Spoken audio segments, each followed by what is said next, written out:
Hello viewers, কেমন আছেন সবাই? আশা করি সবাই খুব ভালো আছেন। আমার হাতে যে মরিচগুলো দেখতে পাচ্ছেন এগুলো একদম দেশি মরিচ, একদম হলুদ, যেরকম দেখতে সুন্দর খেতেও কিন্তু সেই রকমই একদম মজা ছিল। ঝাল ঝাল খুব ভালো লেগেছিল খেতে। আর এই যে লতিগুলো দেখতে পাচ্ছেন এগুলো একদম দেশি কচু লতি, যে কারণে একদম আমি ফ্লোরে বসে লতিগুলো কাটতেছি। এই লতিগুলো হচ্ছে বাড়ির আশেপাশে যে কচু গাছ হয়ে থাকে সেই কচু গাছ থেকে সংগ্রহ করা লতি। আর পিপল শাক নিয়ে নিছি, শাকটা দিয়ে আমি হচ্ছে বড়া বানাবো, সেজন্য কুচি করে কেটে নিয়েছি। অল্প একটু লবণ দিয়ে লতিগুলো মাখিয়ে রাখতেছি। যদি চিকন লতি হয় তাহলে লবণ দিয়ে মাখিয়ে রেখে তারপর ধুয়ে রান্না করি, আর মোটা লতি হলে একটু সিদ্ধ করে ভাপিয়ে নিয়ে রান্না করি। এতে করে লতিটা কিন্তু খুব সুন্দর সিদ্ধ হয়ে যায়। তো আমি হচ্ছে আরও মিষ্টি কুমড়া তরকারি রান্না করব, এর জন্য মিষ্টি কুমড়াটা কেটে নিচ্ছি। কিন্তু মিষ্টি কুমড়ার যে খোসা এবং বিচি এগুলো কিন্তু আমি ফেলে দেই না, এগুলো আমি হচ্ছে ভর্তা করে খাই, সেজন্য হচ্ছে আলাদা করে রেখে দিচ্ছি, পরবর্তীতে ভর্তা বানাবো। তো হচ্ছে 2 চুলায় রান্না বসিয়ে দিয়েছি, অনেক রাত হয়ে গিয়েছিল।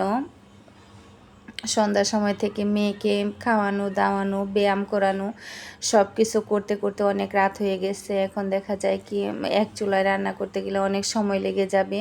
আমার মা তো আগেই ভাত রান্না করে রেখেছিল, আর এখন আমি হচ্ছে তরকারি রান্না করতেছি। তরকারি আমি কেটে নিয়েছিলাম আর মা হচ্ছে আমাকে মশলাগুলো বেটে দিয়েছিল। তো মা না থাকলে কিন্তু সংসারের কত কাজ যে ওনারা করে ফেলেন সেটা তো আর ভাষায় প্রকাশ করা যায় না। মেয়ের সংসারের সব কাজে ওনারা করে ফেলেন, যতটুকু চায় ওনারা যে মেয়েরাদের কষ্ট যেন কম হয় সেই চেষ্টায় সব সময় সব মায়েরাই করে থাকে। এই যে এক চুলায় হচ্ছে গিয়ে তরকারি বসিয়ে দিয়েছি। মিষ্টি কুমড়ার তরকারিটা হচ্ছে মাছের মাথা দিয়ে রান্না করব, সেজন্য মাছগুলোকে ভেজে নিয়েছি। তারপর হচ্ছে মশলা কষিয়ে মিষ্টি কুমড়াগুলো দিয়ে দিয়েছি। আরেক চুলায় আমি হচ্ছে পিউপুল শাকের বড়াগুলো ভেজে নিয়েছি। আর এখন হচ্ছে কচুলতি রান্না করার পালা। বড়া ভাজার পরে যে তেল ছিল ওই তেলেই হচ্ছে আমি একটু কালো জিরা আর সরিষা ফোড়ন দিয়ে তাতে হচ্ছে আবার রসুন দিয়ে দিছি। এরপর হচ্ছে চিংড়ি মাছগুলো দিয়ে একটু পানি দিয়ে নাড়াচাড়া করে নিচ্ছি মশলাটা কষানোর জন্য। আর এখন আর একটু পানি দিয়ে চিংড়ি মাছটা একটু কষিয়ে নিব। তো 2 চুলায় যেহেতু রান্না, সেজন্য দেখা যায় কি পাশাপাশি 2 চুলাই হচ্ছে গিয়ে হাত নাড়াচাড়া করতে হয়।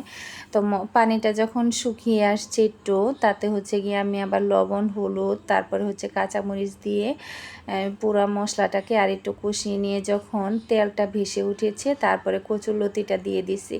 কচুরলতি লবণ মাখিয়ে রাখার পরে কিন্তু ধুয়ে নিছি।